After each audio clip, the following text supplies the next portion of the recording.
La commune de la semaine. La commune de la semaine. La commune de la semaine fait étape à Dambar-Neuenhofen. Je suis en compagnie du maire, Joël Herzog. Bonjour. Bonjour, monsieur. Je dis Dambar-Neuenhofen, j'aurais pu dire Wienekertal et Neuderfel exactement, parce que... Exactement. Donc, c'est la commune de Dambar, composée des villages de Dambar et de Neuenhofen et des hameaux du Wienekertal et du Neuderfel. Il n'y a pas de frontière ou quoi que ce soit. C'est une seule commune, c'est la commune de Dambar. Voilà, pas besoin de présenter son passeport pour passer de l'un à l'autre, quoi. Non, pas du tout. Ok, c'est... Heureusement. Heureusement, oui. C'est un village avec un patrimoine riche entre châteaux, casemates, patrimoine naturel. Vous êtes un maire heureux ? Exactement, très heureux et très fier d'avoir des associations qui sont très, très dynamiques au niveau de notre commune. Donc, vous parliez de château. Eh ben, effectivement, on a une association Koum Ulmer Grün qui s'occupe du château du Schöneck, eh ben, qui font des travaux vraiment, il faut voir, phénoménal, hein. C'est vraiment, il faut vouloir faire ça parce que ça, ils verront jamais la fin, on va dire, les gens qui ont commencé. Mais franchement, il faut les féliciter pour ce qu'ils font. Après, donc, on a notre fameuse fête de la myrtille, hein, qui aura lieu de nouveau cette année, mais qui sera sous forme de la journée de la myrtille, donc qui sera faite par l'interassociation. Donc, c'est le regroupement de toutes nos associations, hein, ce qui organise cette manifestation. Et donc après, on a encore un stand de tir, hein, donc voilà, avec une association de tir. On a une chorale, donc qui tous les dimanches, eh ben, sont là pour animer nos messes. Donc il faut dire qu'on a deux églises de même confession, donc une à Dambach et une à Neuenhofen. On a deux chapelles, une qui se trouve à Dambach et l'autre au Neuderfel, hein. Donc que j'invite à venir visiter. Ce sont de magnifiques petites chapelles, hein. D'ailleurs, il faut venir visiter la commune en entier, hein. Je veux dire, voilà, il y a pas mal de choses à découvrir. On a quelques entreprises, donc l'entreprise La Syrie, on a le Gourmet d'Alsace, on a le groupe Krill, entre autres. Donc voilà, auparavant, on a encore eu une entreprise de construction, mais bon, voilà, avec l'âge, eh ben, les entrepreneurs, eh ben, prennent leur retraite. Qui est un peu normal. Tout à fait, Voilà. on a le droit aussi de se reposer après une vie de labeur. C'est pas évident forcément d'énumérer parce qu'on risque d'oublier aussi certaines choses. Oui, voilà, je veux dire, parce que là, j'ai pas parlé du club de foot, j'ai pas parlé de l'association APRORES, je n'ai pas parlé du club de l'âge d'or, du club photo qui tous les ans organise les photofolies au mois de septembre. Parce qu'il faut vous dire que chaque année, on met en place un calendrier des fêtes. Eh ben, il y a environ 40 manifestations sur ce calendrier. Donc, ce n'est pas rien. Oui, c'est vraiment un village dynamique et promis certaines choses dont vous avez parlé, les photofolies avec le club photo ou encore la rénovation du château du Schöneck. On en reparlera dans d'autres épisodes de la commune de la semaine, c'est certain. J'aimerais revenir avec vous sur la fête de la myrtille. C'est un peu la fête populaire emblématique de Dambar-Neuenhofen. Comment est née cette fête ? Écoutez, c'est la MJC, donc la Maison des Jeunes et de la Culture, qui a mis cette fête en place il y a 29 ans. Donc, c'était une association qui avait beaucoup de membres. Et donc, comme on a des myrtilles en forêt, donc ils ont mis cette manifestation en place. Et depuis, donc, il y a même une culture de myrtilles où on peut acheter des myrtilles, hein, donc quand il y a la saison. Et donc est née cette fête de la myrtille, donc accueillait plusieurs milliers de personnes le dimanche. Et donc pour ce faire, eh ben il fallait pas mal de bénévoles, hein, pour la préparation. Donc c'était une semaine de préparation. Le jour J, fallait naturellement aussi beaucoup de bénévoles. Et après le lundi, eh ben naturellement pour ranger le tout, hein, donc pour remettre de nouveau tout en place, hein. Mais comme dit, il y a 2 ans, donc aurait dû avoir lieu cette fête, mais comme il y avait cette fameuse crise sanitaire, eh ben malheureusement, il n'a pas pu avoir lieu.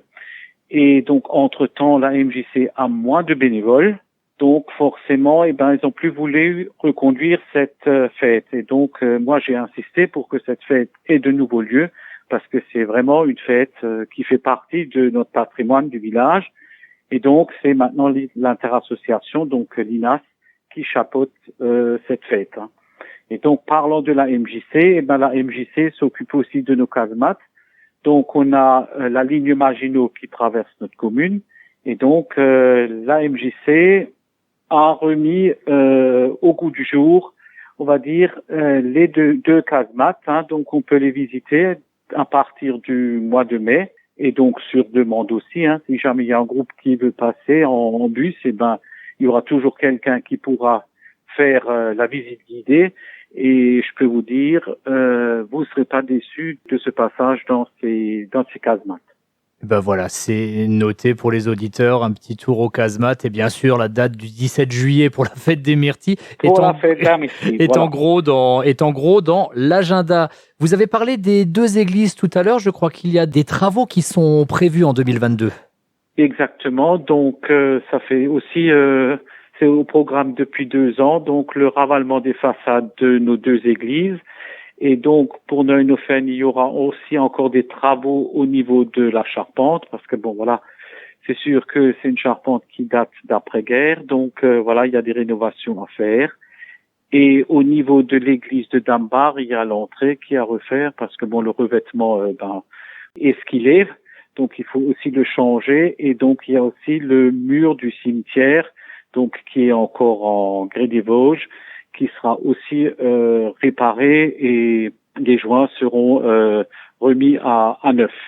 Et donc, c'est tout de même un coût global de 160 à 170 000 euros, donc subventionné par la CEA, donc le département, et par la région. Fort heureusement, parce que sinon, nos petites communes pourraient pas faire de tels investissements. Effectivement, parce que des projets, on n'en manque pas, mais l'argent reste le nerf de la guerre et c'est pas toujours évident de trouver des subsides. Et tiens, quand on parle de projet, je crois que vous avez également dans les cartons un projet de nouvelle salle polyvalente.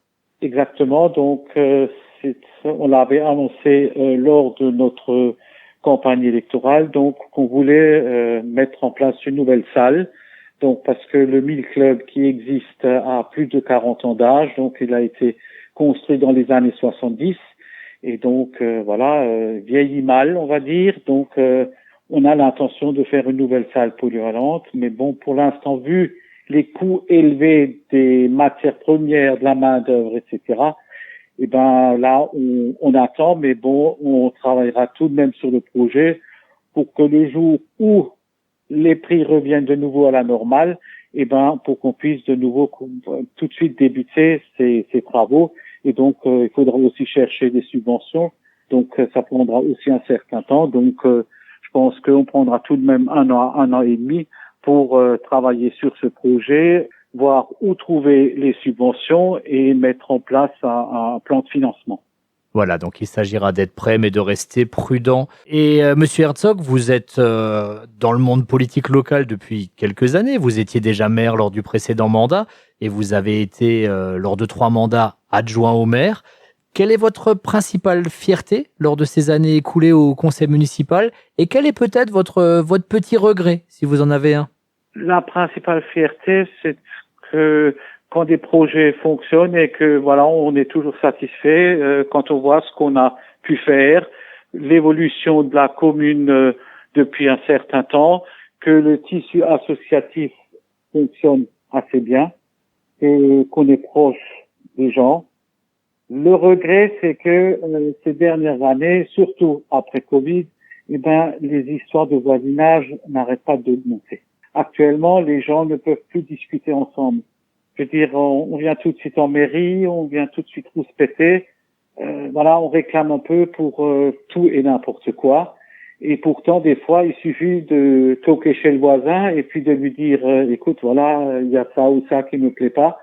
Est-ce que, on pourrait pas se mettre autour d'une table et en discuter? Je veux dire, quand on discute entre maires, c'est actuellement le gros souci, les histoires de voisinage.